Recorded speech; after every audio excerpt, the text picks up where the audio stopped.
Ledger partners with iPod creator Tony Fadell to build latest hardware wallet.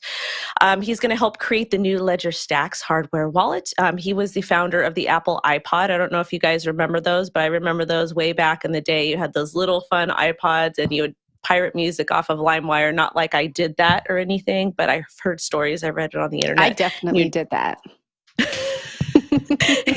That's what you would use your Apple iPod for. He also is the co-founder and former CEO of thermostat company Nest. And Stax is the size of a credit card with magnets, so you can stack multiple devices. You can also put your NFTs there, and it'll show transactions, which that's super exciting. I've set up 1 million ledgers, and every single time I do it, I'm so scared. I'm so nervous. It's such a stressful experience because you have to use the ledger live. You can't really see anything on the ledger. But this is really cool. It looks like a little cell phone, and you can stack it. And I just think it's really, really, really awesome. And apparently these are going to cost about $279 in Q1 of 2023. Ledger, please send me a few. I'd like to demo on my channel. Let me send this over to Jen.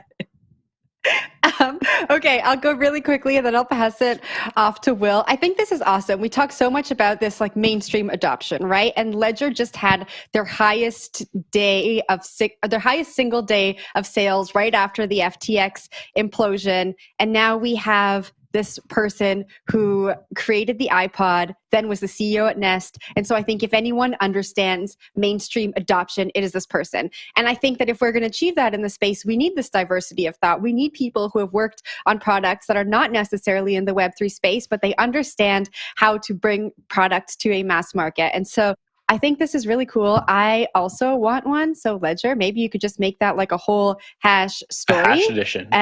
Yeah, just do a hash edition, send it off to us. We'll stack them up. I think probably, I don't know about journalistic integrity there, but we can just work that out later. Will? It's okay. Put it away for one day.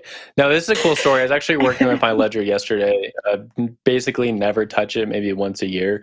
And there's a reason for that. Like I just want to have it out of sight, out of mind. The difficulty when you use it, however, is still there. Like I know I'm working with a digital cash object, and just like cash, if I leave my $5 on the street and I go back in 30 minutes and it's gone, I'm not getting it back. So if I use this incorrectly with my Bitcoin or whatever, and I don't put the Bitcoin on there correctly, it's gone. And so I think there's just a fundamental problem with a lot of these hardware wallets where it's confusing to use. It's worrying to use. You get a little nervous when you're touching around with the buttons. And that's what they're trying to address with these problems, right? Make it sleek, make it sexy, make it fun to have, make it secure, make it easy to onboard someone, make it easy to use. And that's what they seem to be addressing. I think that's a huge win for everyone. And just like you noted there's some great information about how Ledger has been taken off ever since the fall of FTX. People are taking more an interest in self-custodying their funds, which is a huge win for everyone. Wendy, I think I saw your hand go back up. I'm just excited because I can actually see my NFTs and store them safely on the Ledger. Like that is absolutely awesome. Zach? I just want to say, first Metro Boomin, now Tony Fadell.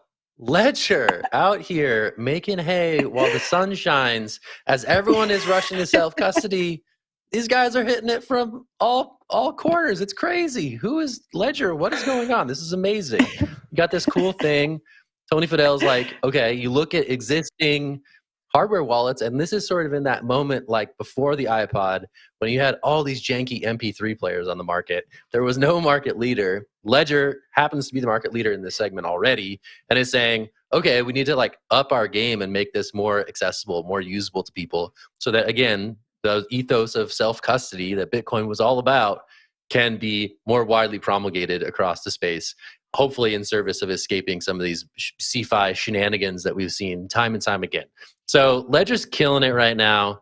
I'm impressed. I'm impressed. I will. I don't need a free one. I'll go buy one for $239 or whatever.